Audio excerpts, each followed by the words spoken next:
Oh, who's bringing us in? Oh.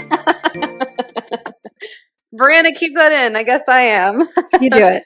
Oh, it's hilarious. Hello, everyone. Welcome to the Spiritual Sisters podcast. You already know who this is, and if you don't, I suggest you go back and listen to other episodes. Hello and welcome to the 120th episode, 21st, depending on if we do another between now I have and then. no idea. We're so... Yeah. No, because the other one would be coming out in 2 days, and this is coming out after, so... We're not doing a bonus episode?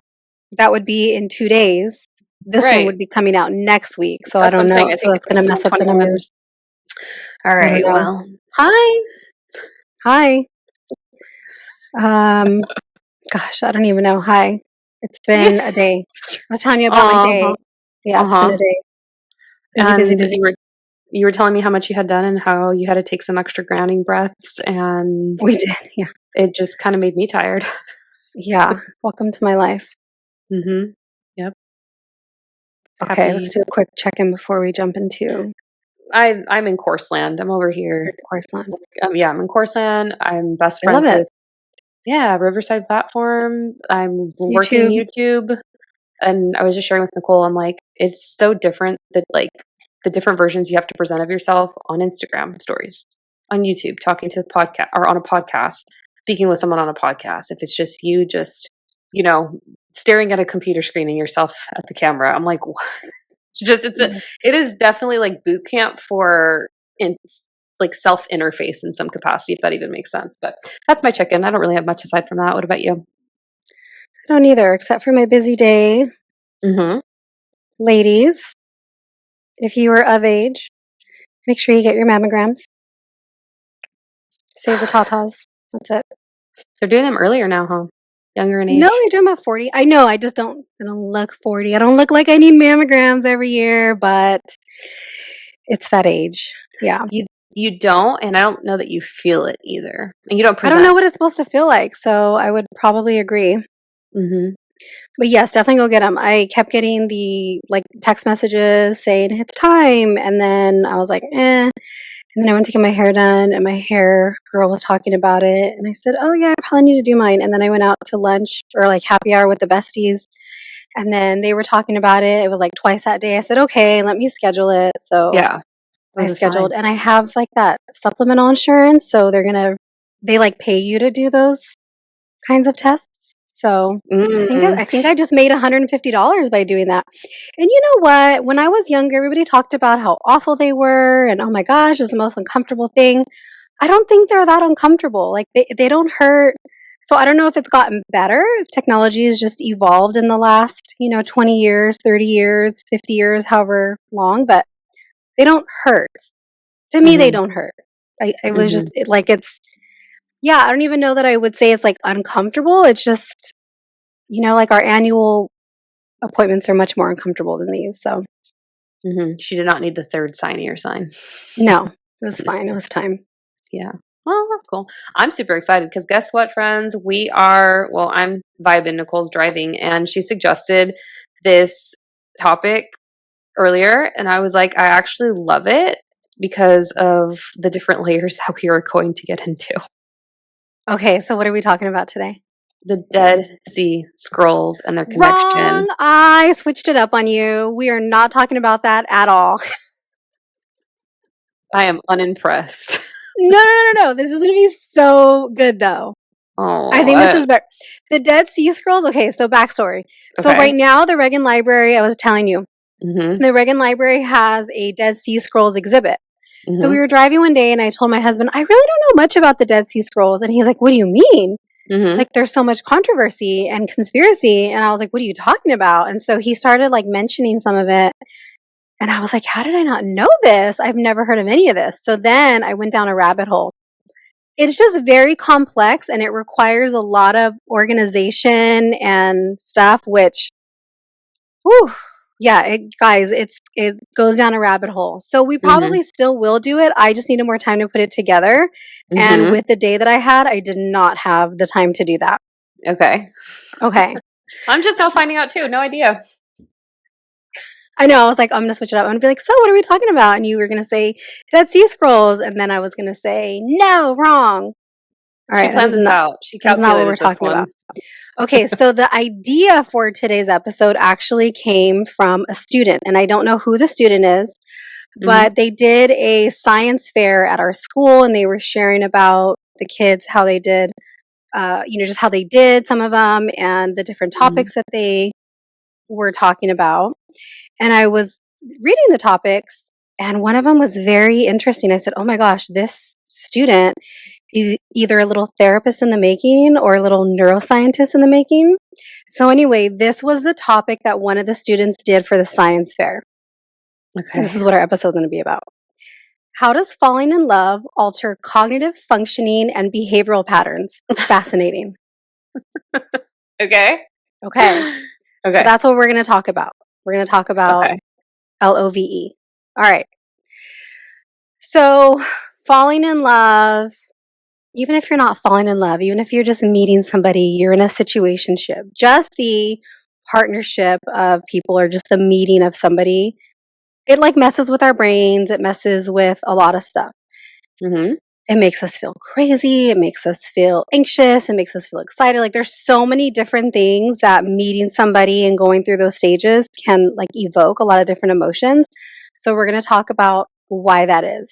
So before we jump in though, do you have like a funny story of like maybe looking back on someone that you thought was, oh my God, this is like the best person ever, or just some type of thought of that where you put this person on a pedestal and now you look back and you're like, what the fuck? I think everyone does.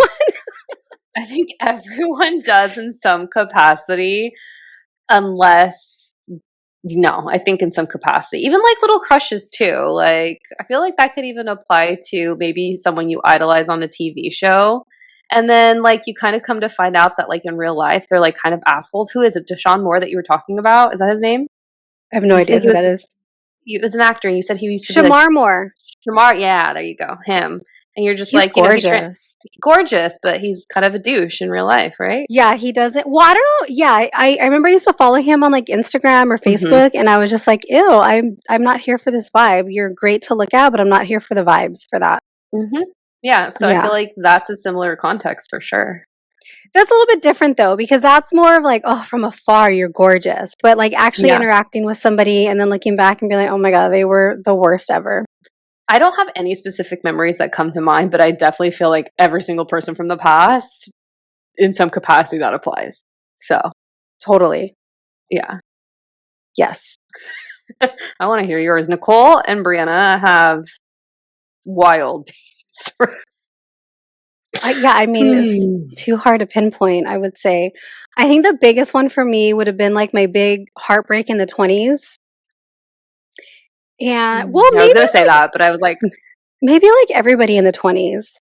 So here's the thing. Yeah. Okay, here's the thing about me. I don't know if we've talked about this before. I am somebody who, when I like somebody, I like them. Like I like the person. I am not somebody who is very like shallow or vain when it comes to a person's appearance. That's true. And I think I've always dated people like I've dated hot men, I've dated ugly men, and I've dated men in the middle, right? Like I don't have, I'm just kind of like, oh, but they're nice. They treat me well. They're funny. Like I'm more of a personality type person. That being said, I can still look back and be like, ooh, but physically, that person probably, and you know what? They probably say the same thing about me. Like they think, what happened to her, right? So there's some people that I look back and see, and I'm like, oh, looking a little rough, which we all are, right? We're in our 40s and we're all, you know. I'm not in my 40s yet. Don't put me in that category yet. me and those men, right? Like we're all looking a little rough. No, I don't think you are. But you know what I'm thinking about is, remember how you dated two guys with the same name, but there was one that was really, really hot? I think they were both hot. But we like stereotyped one to be no, we did. Yeah, we stereotyped one hot, hot name, and then the other one was tall name. But they were both. I mean, I think they were both hot, but one was just stereotypically hotter because they had like a hot body. But like even in the recent years when they were reaching out and they shouldn't have been inappropriately, it was very cringe. It was so cringe. And I've seen them. I think I've seen pictures and I'm like, ew, you are not the hot one anymore. Yeah. The other one is aging very nicely. I still think he's going to hold title of hot, and he has a way better personality. Oh, okay. Yeah, that's true. Okay. Yeah. Way smarter, way everything. Okay. So anyway, let's talk about, so we're going to talk about what happens like chemically. We're going to talk about what happens cognitively. We're going to get into it. We're going to go because I was actually really excited about this one. Okay. Ready? Yep, I'm ready. All right. I drive, you vibe. I'm vibing. Okay. So when we're falling in love, our brains are just flooded with different chemicals, right? We all hear about things like serotonin and dopamine. Like everybody kind of knows what those like different like neurotransmitters are, right? So our brains get flooded with dopamine, which is like the feel good neurotransmitter. That's the feel good chemical. Dopamine, I like to think of it when you're at a slot machine and you push the spin button. Your dopamine goes up when you push the spin button because you're waiting. And then when you don't hit the jackpot, your dopamine goes down. So like sitting at a slot machine is just a constant like up and down, up and down, up and down of dopamine. Okay. Our brains are also flooded with oxytocin and then norepinephrine. So it's basically like a little cocktail of all of these drugs that our brain is just getting flooded with when we're in that love mode. And it can feel great, right? We're super excited. We maybe don't need as much sleep because we're staying up late talking to this person, or we wake up early in the morning because we have breakfast plans with them or plans to go hiking, whatever it is, right? We're just, things are just different. And then, so all of those are going up, but then you have your serotonin, which is going down, which is also, I think, kind of similar to what happens with people with OCD. So when your serotonin drops, you kind of get a little obsessive, and maybe you're going through all their old pictures, right? Oh my gosh, I better not double tap on this picture from 2019. Or you're stalking, you're stalking their aunt's page, or you're going through and like you know who their ex is, and so maybe you're on their ex's page. Like you get like low key kind of stalkerish, right? Like a little obsessive. Oh gosh, okay. Okay, so that's kind of what happens. Okay. So I mentioned, so dopamine is the reward, right? So I said you hit the spin button, your dopamine goes up, and then you don't win, and then your dopamine goes down. So you start associating the person of interest with pleasure and excitement and motivation. So they kind of become the thing that you're addicted to. So you're not addicted to the slot machine anymore, you're addicted to this person. And then oxytocin and vasopressin, that's like the bonding duo. So that is what kind of deepens your attachment to the person, deepens trust, and just like, oh my God, I just want to be with this person all the time. I just want to talk to them all the time. It's those two drugs that are doing that. Or not drugs, those two chemicals. And then norepinephrine is what heightens your focus and energy. So that's how, like I was saying, you want to stay up and talk to them, or you want to text them, you know, you can have a texting conversation.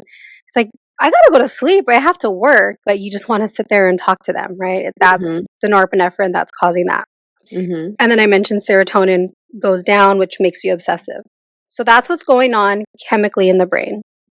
Now, there's parts of the brain that also are functioning and working. So we're going to talk cognitively now. So when we're falling in love, our brain starts to rewire itself for a little bit.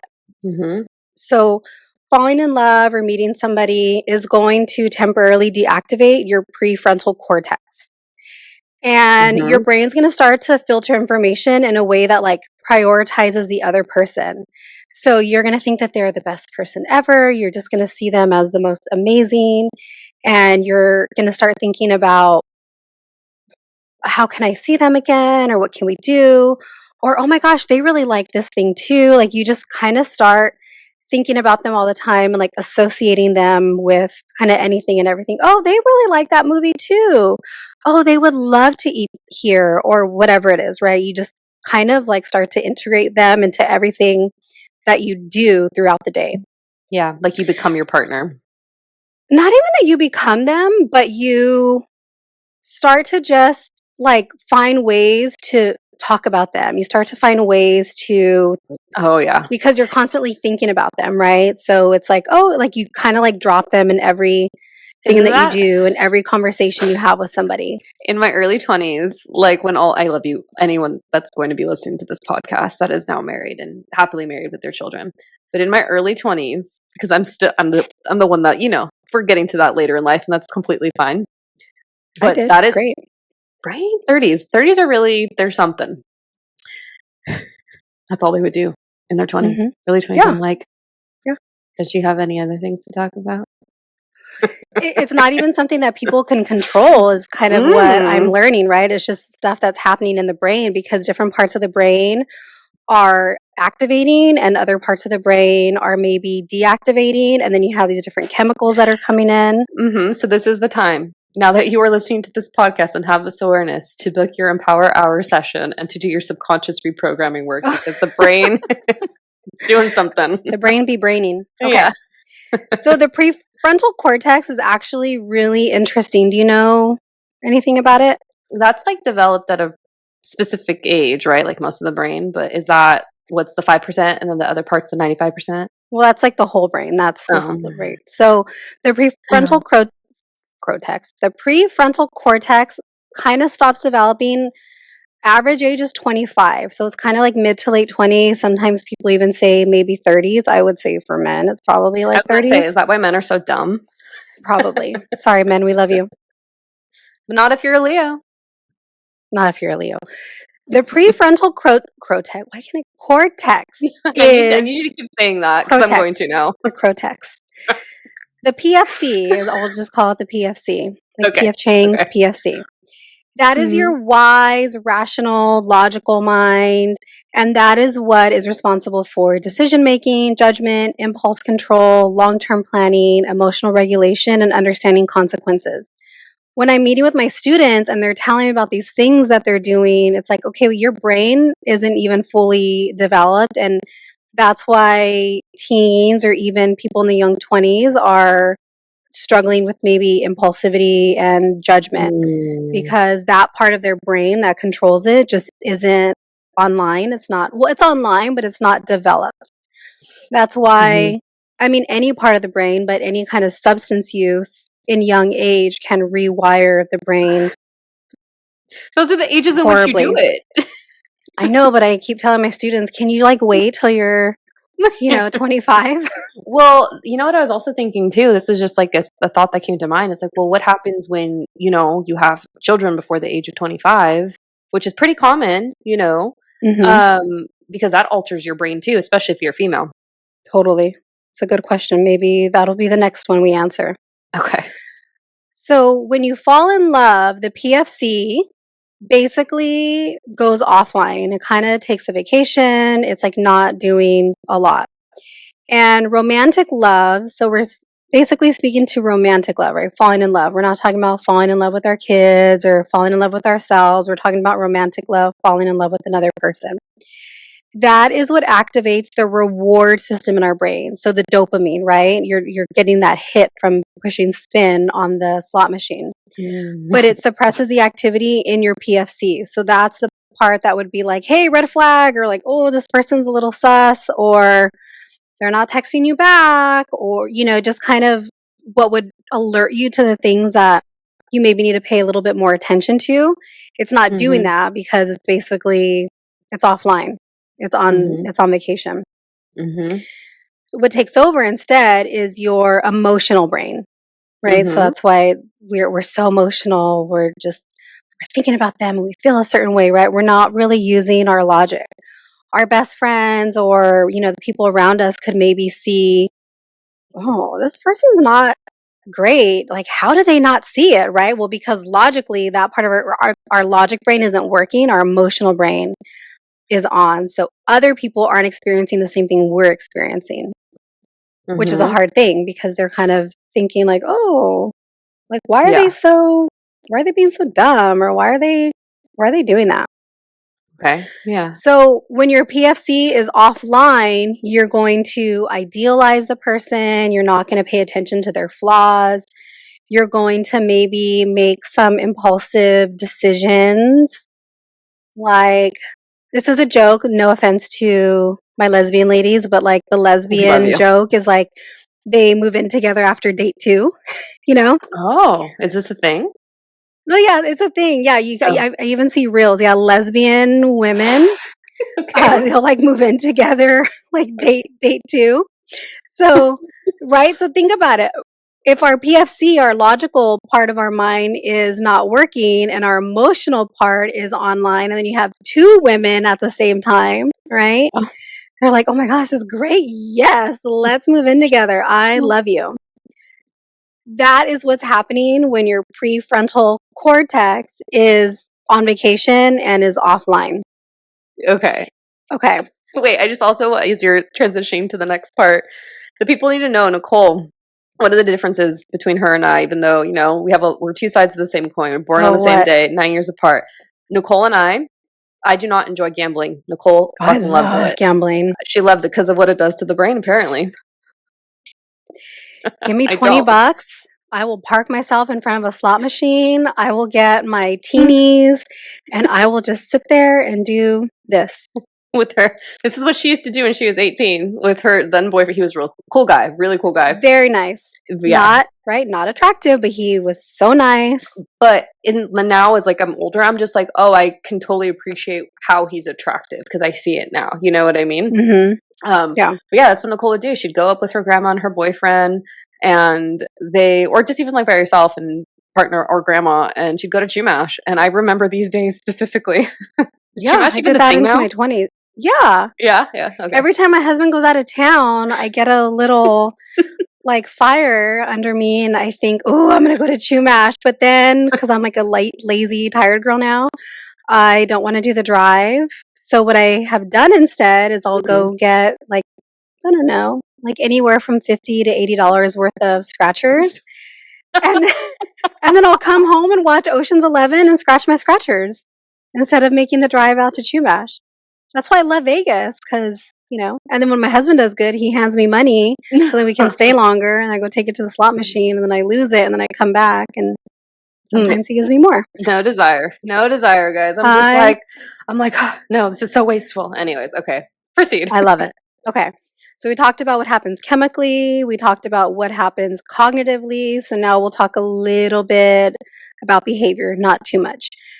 When you are falling in love with somebody, you might do things that are outside of your comfort zone. You're going to take a little more risks. And that doesn't have to be necessarily negative. It could be something like, oh, I have never really wanted to go to these sporting events. I'll use that as an example. I personally don't love sporting events, but if somebody that I'm dating wants to go, like, I'll go do it. I don't love it, but I'll go do it. I will maybe try different foods that I haven't tried before to just, you know, oh, I want them to like me, so I'm going to do this thing. It doesn't always have to be negative. It can be negative, right? Think about if you meet somebody or somebody meets somebody and that person uses substances or drinks alcohol. And maybe you've never been a person who has liked alcohol, or you've never been a person who's really been into substances. You might try it, right? And that part of your brain, your PFC, that would be like, hey girl, hey guy, this isn't probably a good idea. You know that this isn't good for you. Mm-hmm. It's not working. So in your mind, you're just thinking, oh, okay, I really want them to like me. So yeah, I'll take a hit of this. I don't know what this is, or I'll take a sip of this. And maybe that isn't something that you would normally do. Not in that situation. I talked earlier also about how your routine might get changed a little bit. So maybe you're eating less throughout the day because you have plans to go out to dinner with them later and you want to make sure you have an appetite. So you're not really eating as normally as you would. Or maybe you're just eating less because you want to look a certain way for this person. Or, like I mentioned, staying up late to text with them instead of just saying, hey, I got to go to sleep. Like, I got to go, right? We can carry on this conversation tomorrow. You're going to stay up a little bit later. You might start ignoring responsibilities around your home because you're spending so much time with them. or you're spending a lot of time in their home. So you get home and you're like, oh my gosh, I haven't done laundry in 2 weeks and I haven't cleaned my bathroom. I need to do some of these things, right? You kind of start maybe neglecting some of those other responsibilities. Mm-hmm. And then for some people, they also might start to, like, their emotions are going to correspond to the other person and like how available they are. If the person, for example, is somebody that kind of pulls away, you might start to get anxious, or you try harder, you get like a little bit clingy. If somebody, for example, is the opposite and they are responding appropriately and they're texting you back and they're calling, you might feel the opposite. You might feel really calm. You might feel connected. You might feel like, okay, this is good, which is going to help you regulate your nervous system, right? That's a good thing. So sometimes it depends on how they are responding, and your attachment style, which we'll get into, is going to come up for better or for worse. Mm-hmm. All right. Now, subconsciously, when you're falling in love, it can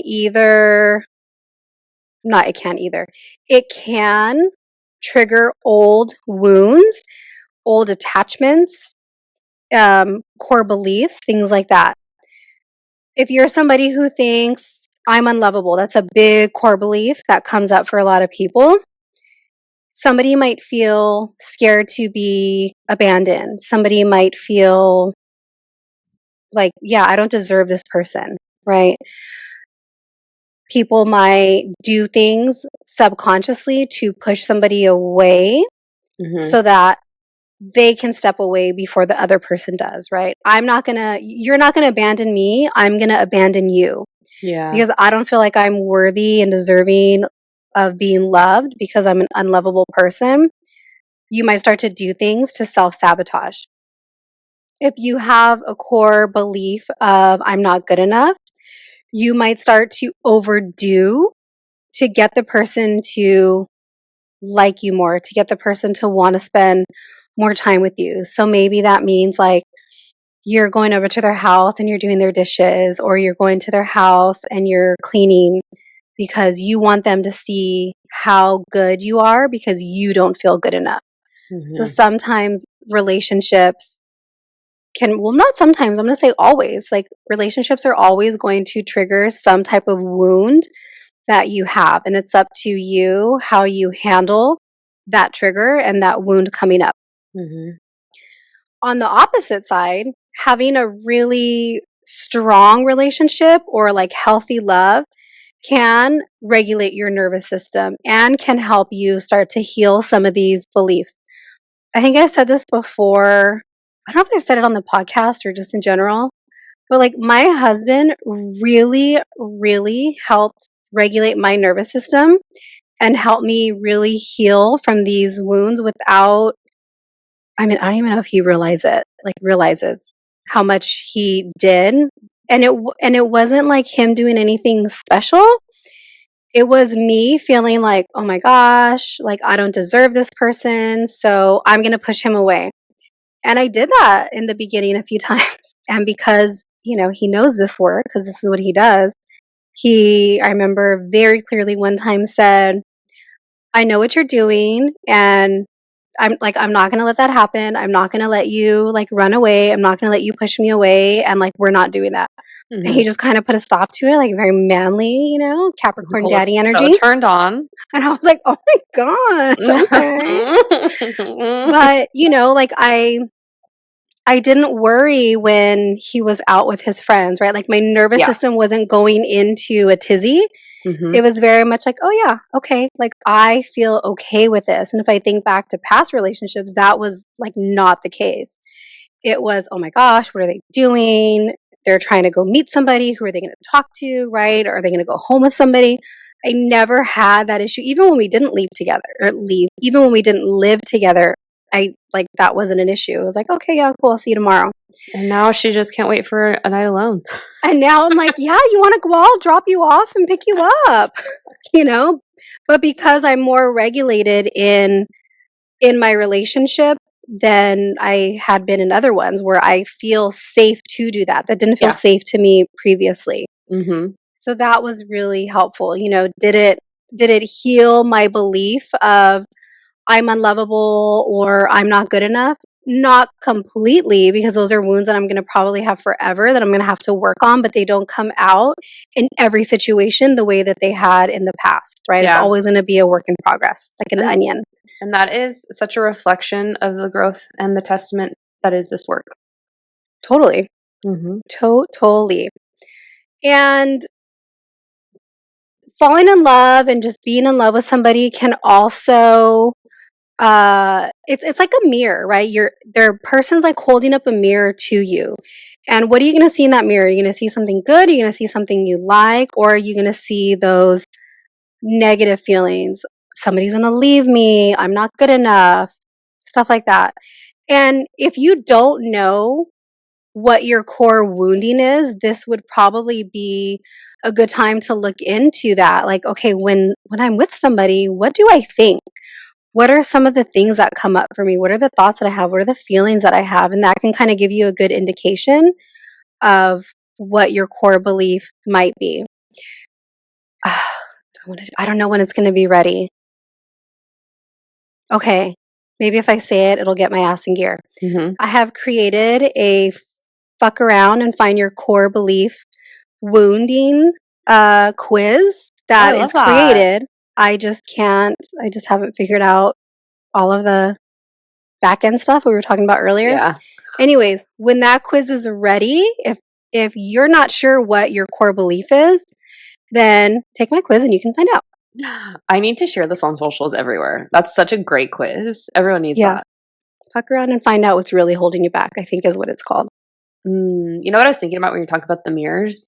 Justin Timberlake's song Mirrors, about him and his wife, Jessica. Oh, I love that song. Me too. And I'm just like, oh, but you know what? He ain't doing so hot right now. That karma's catching up to him. Looking tore up. Poor Jessica Biel. I know, right? She's so hot. All right. So I mentioned attachment style very briefly earlier. Depending on what your attachment style is, love is going to feel very safe, or it's going to feel like a threat, and it's going to feel very unsafe. We're going to take it back a little bit to my grad school days, and I'm going to teach you a little bit about attachment styles and attachment theory. What do you know about attachment styles? I just know about, like, I keep hearing anxious attachment. That's the only one I know about. But I'm familiar with the concept of that specific one. But it's basically like how you respond to situations, how your nervous system responds. Okay. Right? Yes. Okay. Yes. Okay. So attachment theory was developed by John Bowlby. He was a British, psychologist. And he wanted to study the impact between he wanted to study the impact of bonds between children and their caregivers. So he was just kind of like, okay, we're going to figure out what's going on here. He had a partner later, Mary Ainsworth. So a lot of times it's like Bowlby and Ainsworth is who's credited for this. And she wanted to expand on the theory, and she developed this study to identify the attachment styles in infants. And the study was called Strange Situation. And we watched the study in grad school. Like they had like video clips of it. So what it was, excuse me. So what it was in the 1970s, she was observing kids between the ages of like 12 to 18 months and how they reacted when they were separated from their primary caregiver, which was usually the mom, and then reunited. So her goal was to see how securely or not securely attached the babies were to their caregiver. So basically went like this. The baby and the parent, the mom, they enter the room. It's just like a regular room. It's a very sterile environment. Like if I remember the videos, it was just a very sterile, small little room, right? Like a little playroom. The baby goes and explores, the parents there, and, the baby's just kind of doing their thing. And then a stranger comes in and they talk to the parent.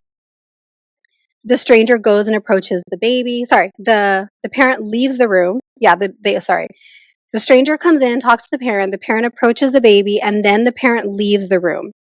So now the baby is alone in the room with the stranger. Mind you, all this is being recorded, right? That's how they're doing the observations, so nothing crazy is going on. But now the baby is just alone with the stranger.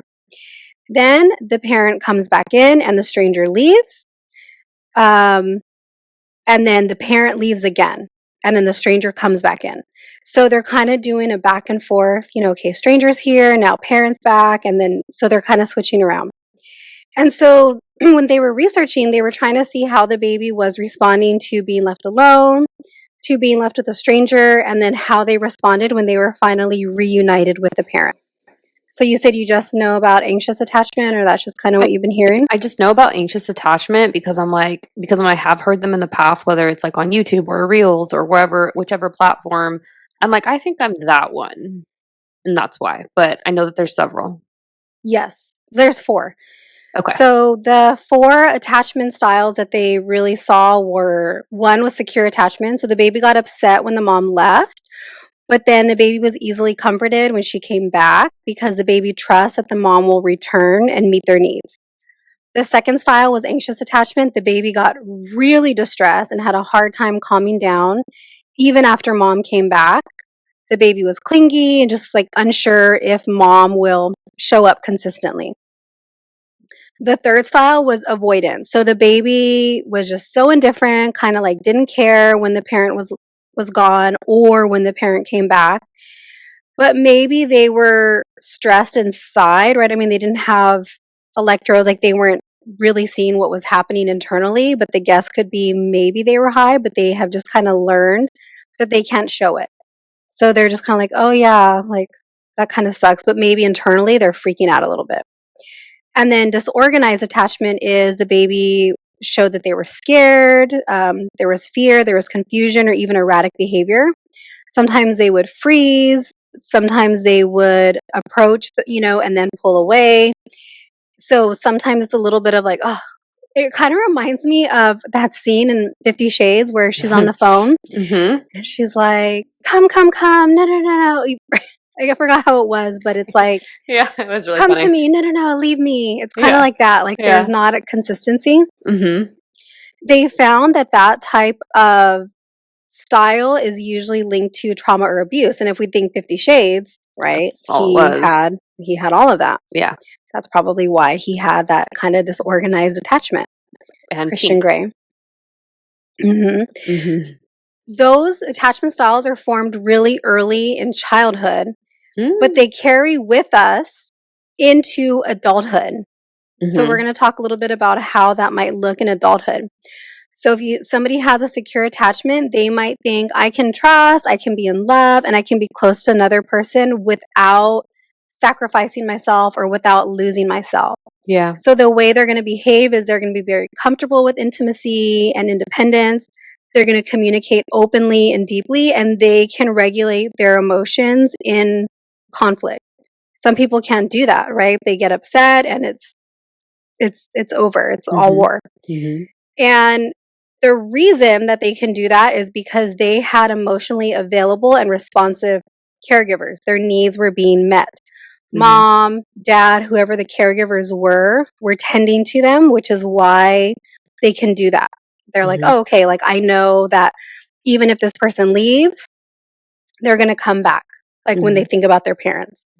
And when they're in love, they can have healthy boundaries, they can be emotionally regulated, and they can provide mutual support. Or they can provide support and receive support, right? Sometimes it's one or the other. Like I can give all the support, but like because I don't feel good enough, I don't feel comfortable with receiving support. It's not that case when someone has a secure attachment because they can do either or. They can give and they can receive. And then you have your anxious attachment. The thought could be, please love me, don't leave me, and I'm going to do anything to keep you. Yeah. And that's going to be that kind of clingy, oh my gosh, this person's leaving. I need to do everything I can for this person not to leave. So the way they might behave is they're going to maybe crave being close to somebody, but they're going to fear being abandoned so much. They're going to overthink and they're going to constantly be looking for reassurance from their partner that their partner is not leaving or that their partner still loves them.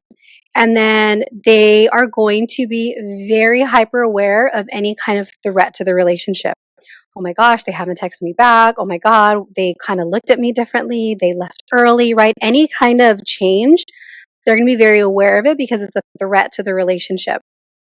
And the reason that comes up is because there was inconsistent caregiving when they were younger. Sometimes their needs were met by their caregiver, sometimes their needs were ignored. So they kind of learn that love is unpredictable. It's either I'm going to get what I need or I'm not going to get what I need. And I don't know what it's going to be and when it's going to be. Yeah. And in relationships, they're going to become clingy. They're going to maybe overfunction. So they're going to be the people that are people pleasing and doing to get the person to love them and not leave them. Or they're going to attach very quickly, right? They're going to be moving in date too, something like that. Are they lesbians? Lesbians. Even them, men too. Yeah, true. And then your avoidant attachment is, I don't need anybody because intimacy feels unsafe. Like relationships, that feels unsafe. So I'm just going to kind of avoid. And the way they might act is they're going to value independence over closeness. I don't need anybody. I can do this on my own.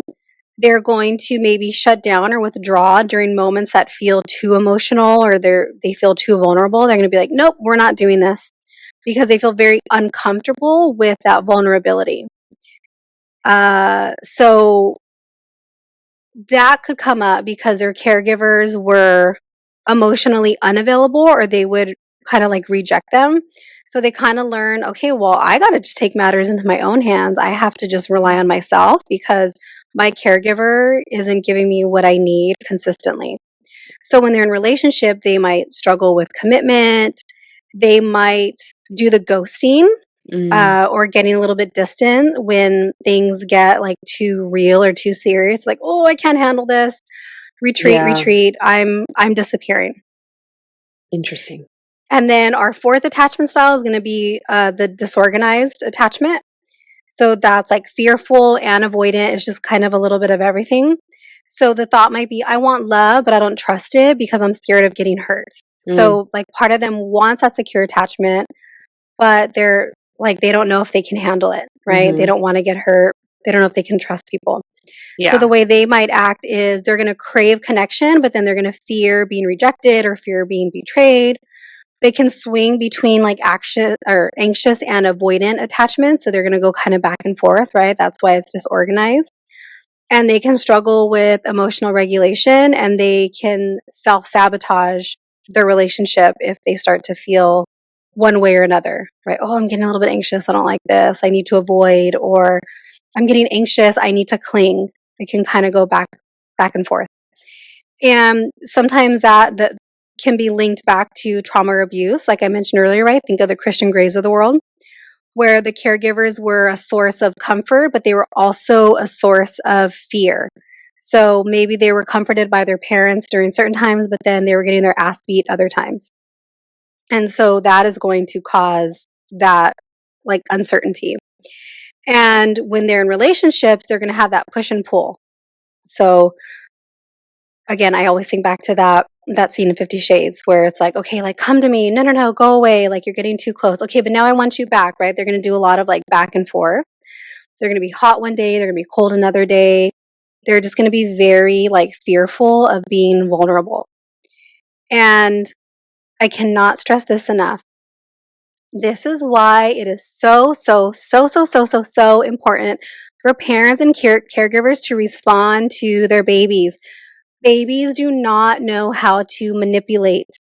That is such an old saying from like our grandparents' generation, or, whenever even maybe predates that. Babies do not manipulate. Babies are just trying to get their needs met. If you are not meeting a baby's needs, you're going to be creating one of these disorganized, fearful, avoidant attachments. And then what happens? You end up sending all these unsecurely attached people, adults, into the world. Please tend to your babies. Babies do not manipulate. They just want love. And this is where they're going to learn if love is safe or not. Yeah. Can you be a mix of them? like situationally, not just like, I guess, within partnerships, because I feel very secure in friendships, and I feel a mixed bag of like anxious, avoidant, and disorganized in relationships. Yeah, well, that's why we're talking right now specifically about romantics. But yeah, I mean, you can have very secure relationships with your female friends because you've never had maybe a situation where you've had a female friend do something to you. But with the romantic love, right? Think about the relationships that we have with our friends versus the relationships we have with partners. They're so different. Totally. So, yes. And it's really important to understand what you are, where it came from. So you're, again, like I said, not running around like traumatizing other adults because you're scared of being being connected to another person. So you're just going to kind of like mess around with them unintentionally, right? Most people aren't doing it to intentionally. They're not saying, "Oh, I'm going to push them away. Okay, well now I want them back." But that causes damage. It's not a good thing. And if we look at love from a spiritual perspective, right? So we've kind of looked at it chemically, cognitively, we looked at the attachment of it, we looked at behaviorally what can be going on. But spiritually, sometimes people come into our lives for a season. They come in to maybe teach us something, right? What's that saying? You're either a lesson or a blessing? Is that what it is? I know which one you're talking to. I don't know if it's exactly that, but I'm picking up what you're putting down. Yeah, so somebody is either there to teach you something or somebody is there to be a blessing to you. Or is it like a season? Season, or I don't fucking know. A season, or I don't remember. Or a reason, yeah. Something like that. But people are either going to come to stay or they're going to come to go. And the people that come to go are usually there to hold up that mirror and get you to see, ooh, okay, this is what's happening. This is being triggered in me. What's going on here? I need to kind of take a look at this. And we did an episode on twin flames, soulmates, karmic relationships. Sometimes those are what those relationships are for. It's there to hold up that mirror. It's there to teach you something. It's there to help you heal if you're going to take a look in that mirror and actually heed the lesson. Do you feel like you had those? Totally. Yeah. Yeah, for sure. Same. For sure. All right. Now you have all this information. What are you going to do about it? Be very aware of my next engagement, whether that's a situationship, partnership, marriage, and so forth. Regulate your nervous system, people. Yes, that's what I wanted to say. That right Reprogram your subconscious mind. Notice your patterns, right? So maybe it's first noticing the patterns. You know what? I kind of notice I do this and that. I'm repeating a lot of the same cycles. I'm repeating a lot of the same stories. What's that about? And then regulate your nervous system. Totally. And then reprogram your subconscious. You can't hold on to change if you have a dysregulated nervous system. You cannot hold on to relationships. If you can hold on to a relationship, but what kind of relationship is it going to be if you're dysregulated? Same thing goes for money, right? It's really hard to hold on to money for some people if they have a dysregulated nervous system. Think of like the lotto winners. Their nervous systems can't handle that. Yeah, totally. So notice your patterns, regulate your nervous system, and do subconscious reprogramming work. Now, and book an Empower Hour session. And book an Empower Hour session, and let's figure out what it is. And when my fuck around and find out what's really holding you back quiz is ready, we will have that for you to figure out what your core belief might be. I feel like those offerings are going to be so fire. I just feel it. I can see it. They are. I just need to figure out the back end. It's so hard. I'm not a techie person. I have a couple journal prompts to close us out. Okay. We can even put these in the show notes. All right. Journal prompt number 1. What is my current attachment style? And be very honest. And how do I see it playing out in my relationships, whether they were past relationships or present relationships? And be very honest. Are you somebody who chases? Are you somebody who runs? Are you somebody who does a little bit of both? Really get honest about it. Okay. Okay. Journal prompt number 2. Okay. When I feel triggered in a relationship, what thoughts or fears come up? Do I fear being abandoned? Do I fear being controlled by the other person? Do I feel like I'm not enough for this other person? Like, what are the thoughts and what are the fears that are coming up? What are you scared of? What is that like automatic thought that keeps replaying in your head? Journal prompt number 3. How do I typically act when I feel emotionally vulnerable or hurt in a relationship? Do you withdraw? Do you cling? Do you pretend that you're fine, that you're unbothered? Do you lash out and go off? Like, what is your kind of like go-to action when you feel that way in a relationship? Journal prompt number 4. What patterns or fears do I consciously know aren't serving me, but I keep repeating anyway? We can know, God, like I keep doing this dumb shit, but I don't know why I'm doing it. It's because subconsciously you don't really know anything else, and there's a fear under there as far as like why it keeps happening. And until you get to the subconscious root of it, you can consciously know all day, I don't want to do this. But if your nervous system is dysregulated and your subconscious is a mess, you're going to keep repeating these things, even though consciously you know that it's not helpful for you and you don't want to do it anymore. And journal prompt number 5. What would it feel like in my body to feel safe? To feel safe in love, to feel safe in connection, and to feel safe with intimacy. So that's tapping into the somatics. That's tapping into the nervous system. What does it feel like in my body? What does it feel like now in my body? When I think about those things, do I get like a pit in my stomach? And then how do I want it to feel instead? So that might be kind of like a 2-parter. What does it feel like currently? But like, how do I want it to feel? I have answers to all of that. I feel like 2018 me would have responded a lot differently than how I would respond now because my nervous system is more regulated. Yeah. Anyway, that's it. Thank you to that high school student that had such a good science topic. The high school student that was probably born in the 19s, making us feel in the 19s. No, they wouldn't have been born in the 19s. They're all born in like the after 9/11. In the 10s. In the double zeros. No, they'd be 20s. They would be in the 20s, yeah. Some of them might be, yeah. I have some that were born in like 2008. I was in high school in 2008. I was graduating from college. Yep. That was so good. I feel like I got Wasn't it? Yeah, it was really good. You got me thinking. I'm a mix for sure of anxious, avoidant, and disorganized in relationships. Friendships, very secure. What about you?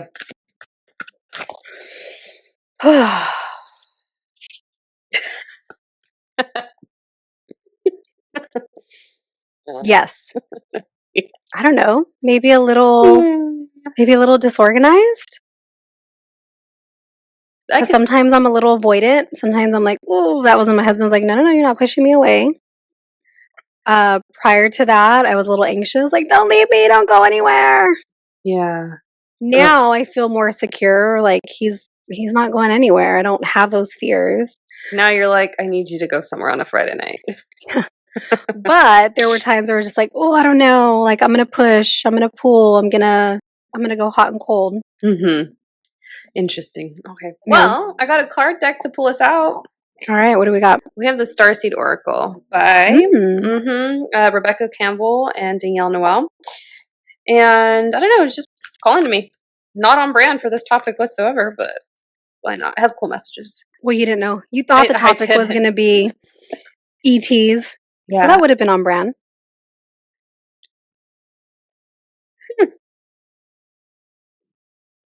It is boundaries. Let it go. It's not yours to carry. The weight of the world card. So. Oh, I love that card. Yeah, I feel like that's a, I don't know, suggestion to quite literally enforce boundaries when you're thinking about whatever attachment style you're working through, for better or worse. Yeah. Yay. All right. Until next time. See you guys. Bye. Bye.